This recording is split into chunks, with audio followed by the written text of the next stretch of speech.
Ümumiyyətlə o alimləri yox, çobanları təhqir edir, elə deyibsə, mən baxmamışam.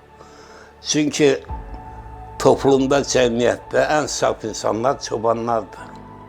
Siyasətlə işləri yox, çıxırlar dağda, qoyununu keçsin otarır. Səsi olanlar da bir bayat oxuyur özü üçün, axşam da qayıdır evə. Yəni onun problemi, gündəlik problemi o heyvanları otarıb evə qayıtmaqda, ayrı problemi yoxdur.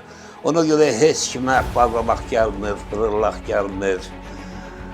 Gördüyü insanlarla da səmimi söhbət edir. Yəni mən tanıdığım çobanlar, gördüyüm hətta çobanlar hamısı müsbət adamlardır.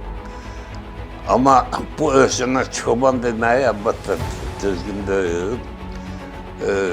Əgər bu özü çoban sayırsa, deməli otardığı nəsə var da. Güya deyib ki, alimlər işləyir əlimin altında. Deməli, alimləri otarır da bu adam. Görürsünüz, bu da həm çobana sataşır, həm də alimlərə. Amma bütün bunlara baxmayaraq, mən o insana normal bir adam kimi baxıram. Tanımıram, həyatda görməmişim. Amma oradan-buradan eşitdiyimə görə savadsızın biridir, amma bacarıqlıdır. İş bacarandır. Kimlə hansı dildə danışmaq lazımdır, onu bilir. Təbii ki, yuxarılarda da Urus demişkən paddeşkası var. Ona görə də xod gedir. Elə adamların ümumiyyətlə ekrana çıxmağı düzdür. Cəmiyyətdə belə narahatlıq yaradır ki, görün nə günə qalmışıq, hərif tanımayan biri 10 min deyək ki, ailəyə çörək verir. Amma onlara nə zülüm edir. İndi nə işlə məşğuldur, nə bina tikir, nə fırıllağı var, yoxdur, onlardan xəbərim yoxdur, mənim üçün maraqlı mövzudur. Yox, məscidi söküb məktəb tikmək, əlbəttə, normal adamın ağlına gəlməz. Çünki məscidə gedənlər var, bizim dindar insanlarımız var. Əgər bacarırsansa, məktəb tik. Bir dənə məktəb tik və çıx televizyon de ki, görürsünüz, siz məscid tikirsiniz, mən məktəb tikirəm. Onda danışmağa sözün olar, yoxsa bu dedikodudur, onu sökərəm, bunu tikərəm. Amma o dediyində bir alt yapısında bir həqiqət var ki, bütün ölkələrdə din adamları, yəni adi o insanlar ki, deyək ki, dindardırlar, namaz qılırlar, oruç tuturlar, onlar demirəm. Yəni o dinə rəhbərlik eləyən bir kəsim ki var, bütün ölkələrdə onlar yaşadığı ölkənin milli mənafeyini müdafiə edirlər. Bizdə o yoxdur. Niyə? Çünki bizim mollalarımız İranda, orada, burada gedib oxuyublar. Nə öz tarixlərini bilirlər, nə kimliklərini bilirlər. Din, ümumiyyətlə, cəmiyyətdə o inançlı insanlara yol göstərməlidir. İndi bizdən hansı dindar gəlib sənə, mənə yol göstərə bilər? Necə səviyyələri yoxdur. Bir-iki yas yerində molladan soruşmuşam ki, Qurandan sual verirəm. Görürəm, gözü bərədə qalır. Adamın xəbəri yoxdur. Deyirəm, İbrahim Peyğəmbərin neçə arvadı olub? Fikirlər iki dənə. Deyirəm, bəlkə 3 dənə olub, üçüncüsünün adını eşidibsə, gözündür. Deməli, bu adam öz məsləkinin əlifbasını da bilmir. Biz o din adamlarından nə gözləyəcəyik? Bu mənada indi o kişinin dırnaqası çobanın dediyində bir həqiqət var. Bilirsiniz, musiqi şagirdlərin formalaşmasında böyük rolu var. Ben yadımdadır, birinci, ikinci sınıfta bir Ermeni bize ders verdi, skripka çalanıydı. Kontrsiyon. Ermeniydi. Ama musiqini bize ele anladı. Deyildi ki, ben her gün saat 6'da dururam, Türkiye'nin himnini eşitmek için. Her gün bir durup onu eşitirəm, ondan sonra o kadar güzel bir musiqidir, möhtəşəmdir. Birinci sınıfın mənim yadımda qalıb. Yani o musiqi müəlliminin mənki savadı, yüksek intellektual olmalıdır ki, o musiqi ilə o sınıfı ələ alabilsin.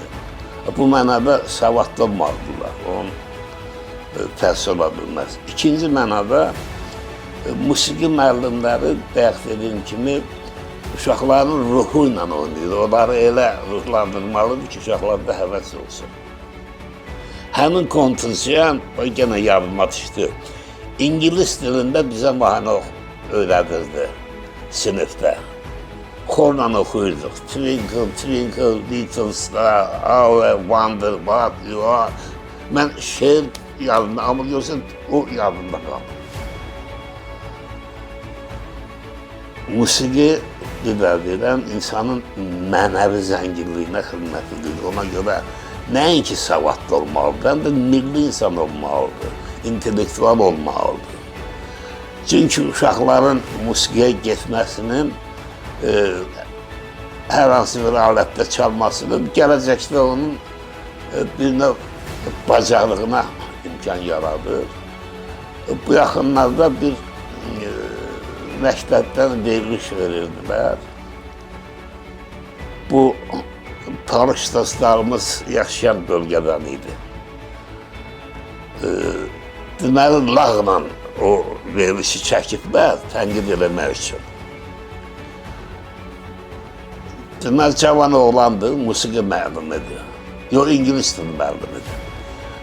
Qapı açılır, uşaqlar oturub, o da oxuya-oxuya, oynaya-oynaya girir ingilis dilində. Girir, uşaqlarla qoşulur buna, oxuyurlar. Gözəl atmosfer yaranır. Ondan sonra oxuya-oxuya, şey deyə o dərsi keçir. Bütün sınıf ancaq onun hərəkəti ilə, mimikası ilə oturub durur. O 45 dəqiqəni uşaqlar o havayla yaşayırlar. Mənə elə xoş gəldi, elə ləzzət elədi ki, dedim, imkanım olsa, bunu hər gün göstərərəm ki, ay müəllimlər, bax, sinifdə belə olun. Uşaqlara sərbəstlik verin. Bu uşaqlar sevsinlər sizi. Amma onu çəkib tənqid edirlər ki, belə müəllim olar, oxuya-oxuya gelirsin. Bunu tənqid ediləyənin nəinki zövqü, gerizəkalıdır, başa çıxır. Bu mənada bir daha çox uzatmıram. Musiqi orta məktəbdə çox vacib fəndir. Uşaqların mənəvi zənginliyinə yardım edir, ona görə ona ciddi yanaşmaq lazım. Valla indiki təhsil rəhbərlərini tənqid edirlər. Bu bədbaxtlar deyilməsin. O üçün adamı sinifə bıraxmaq olar. Mən Ayaz Səbayev'i söhbətə dəvət edirəm. Otursun üzbəüz, onu tənqid edəcəm, amma təhqir eləməyəcəm. Amma onun dediyi yaxşı fikirlər də var, onu çatdıra bilməyib. Həm də tərifləyəcəm ki, onu belə demə, belə demə. Ona görə bu ciddi mövzudur, mən onunla oturub bu mövzunu tıkla demişkən çözmək istəyirəm. Onun xeyrin olacaq. Mən onun verilişinə tam baxmamışam, amma onu tənqid edənlərin bir-iki verilişinə baxdım. Çoxu da haqsız tənqid edir. Niyə? Çünki onun dediyini başa düşmürlər. O, deyəcəyi şeyi ifadə edə bilmir. Məsəl üçün, o deyir ki, bizim öz danışıq intonasiyamız var, öz dilimiz var. Mənə niyə qəsəbə demir, kasaba deyir. Yəni, onun dediyində bir həqiqət var da. Türk dilinin bizə böyük təsiri var. Bunun yaxşı tərəfi də var. pis tərəfi də var. Ayaz o pis tərəfini görür. Yaxşı tərəfini görə bilmir. Məsəl üçün biz dünənə qədər samolyot deyirdik, təyyarə deyirdik, amma indi uçaq deyirik. Bu mənim yaralı yerimdir, ona görə biraz geniş izahat verim. Bilirsiniz, hər bir dilin leksikası, söz bazası olur, söz dağarcığı deyirlər ona. Onun qapısı həmişə açıqdır. Hər gün o qapıdan söz gelir. Bu yaşadığımız günlərdə texnika ilə bağlı xəbərimiz olmadan sözlər gelir. Bu bütün dünyada belədir, bütün dünya dillərində belədir. Amma hər sözü ora buraxmaq olmaz. Çünki elə söz var ki, o virus daşıyır. Girir, dili içindən başlayır pozmağa. Mən dilçiyəm, şeyləri yaxşı bilirəm. Və dediğimin də çox ciddi məsələ olduğunu bilirəm. Məsəl üçün, deyək ki, bizim bitik sözümüz olubdur. Bitik. 9 bitik. Görsə kitablarımın adı hamısı bitikdir. Mən kitab işlətmirəm. Niyə? Çünki bizim bitik olanda ərəblər kitab haqqında məlumatları yoxdur. O kitab sözü girdi dilimizə, vurdu bitiyi çıxartdı. Mən ildə bitiyi işlətmədik. Amma bitiyin özü ilə bərabər sözlər də var. Bitikçi var, bitikli var. Nə bilim, bir dənə kağıdı piti sözündə qalıb, Məmməd var. Amma kitab sözü burada ölübdür, söz yarada bilmir. Elm sözü, bilik sözümüz var idi bizim. O elm girdi, biliyi uzun müddət çıxartdı, təzdən işlədirik. Gör hansı sözlərimizi çıxardı. Virusdur. Bilməcə. Sən elməcə deyə bilmirsən. Bilici, elmici deyə bilmirsən. Və onlarla belə sözlər var ki, vurub onları aktivdən sağlıqdır. Söz arxaiklaşsa sonra dildən çıxır. Yəni elə sözlər var ki, onları buraxmaq olmaz. O söz ki bizdə var, sən niyə onun əvəzinə ərəbdən, farsdan, rusdan, ingilisdən alıb dili korluyursan? Bu mənada hər söz almaq olmaz. Amma bunun qabağını da almaq olmaz, çünki bu ümumbəşəri bir məsələdir. Rus dilində bizim 10 minlərlə sözümüz var. Amma bizim dildə rus sözü yoxdur. Ayaz onu bilmir. O indi küçədə, bazarda işlədirlər. Uje, pasmotrim, o ədəbi dilə girmir bunlar. O belə cəmaat arasında işlənən sözlərdir. İlk dəfə Ruslar Bakıya gələndə, o Rus xanımlar bazarda zatladılar. O matuşka deyirdilər. O Bakılovlar da eşidirdi ki, bunlar matuşka deyil. Və o matuşka sözünü başlarında işlətməyə bizimkilər. Mənim mənada. Və bugün də işlədir. Bax, biz o sevmədiyimiz xalqdan aldığımız sözü o cür işlədirik. 2 dənə Türk dili var Türkiyədə. Biri xalqın dilidir. O təmiz dildir. O eynən bizim dilimizdir. Yəni mən Türkiyədə çox oluram, bölgələrdə. O mənim kimi danışırlar. Amma bir də var, elit tayfanın danışdığı. O ədəbi dil səviyyəsinə qaldırıları. O ziyanlı dildir. Bir dəfə söhbət edirdik Dəmirəmlə. Mənə yox o üçüncü adama nəyəsə dedi, qayınpedərim nə bilir nə oldu. Dedim sənin cımır var. Yox, onda başbakan idilər. Dedim sənin başbakan. Bir dəqiqədir ya. Qayınpedər nədir? Kaynata sözümüz var da. Kaynana var, kaynata var, kayınpeder, kayınmeder. Baktı.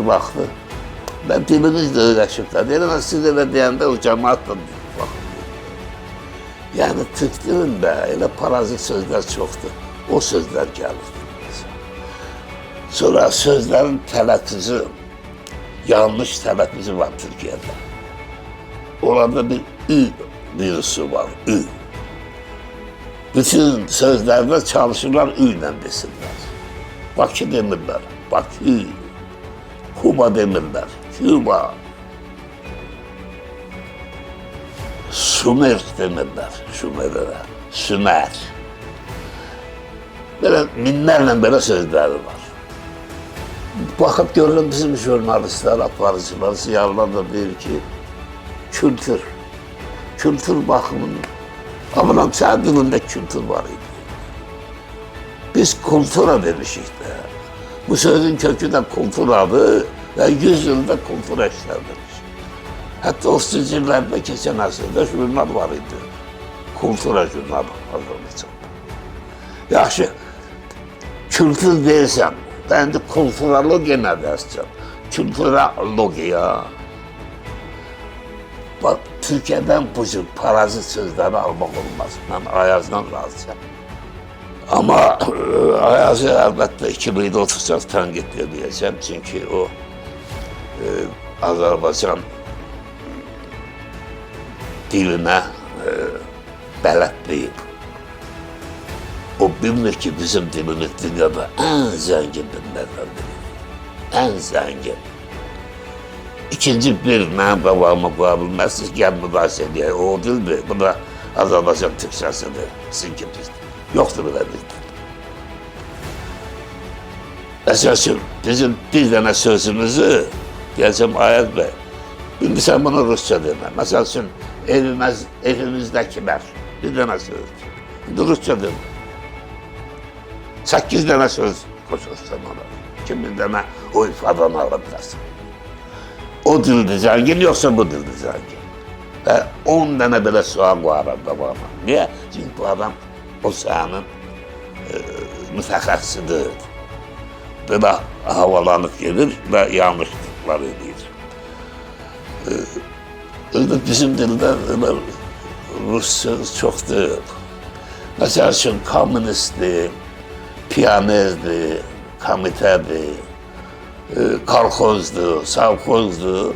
Bunlar da arxaiklaşıb gedirlər. Ona göre iki dili müqayisə edirəm. Ama Rus dilinde 10 minlərlə bizim sözümüz var. Ayaz o danıştığı Rus dilinde ne kadar bizim sözümüzü işlettiğini bilmir. Mesela şimdi rastlaşsan sorsun deyin, o dengi ne demektir? En çok sana sözler deyirəm. Dercettiğin gibi dersen yok, o bizim tenge sözümüzdür. Kazaklar bugün de bunu tenge deyir. Dersen Ayaz Bey, tavar iş ne demektir? Her gün istemiz. Gene fikirleşecek. Başa salarsan ki tavar işi demektir.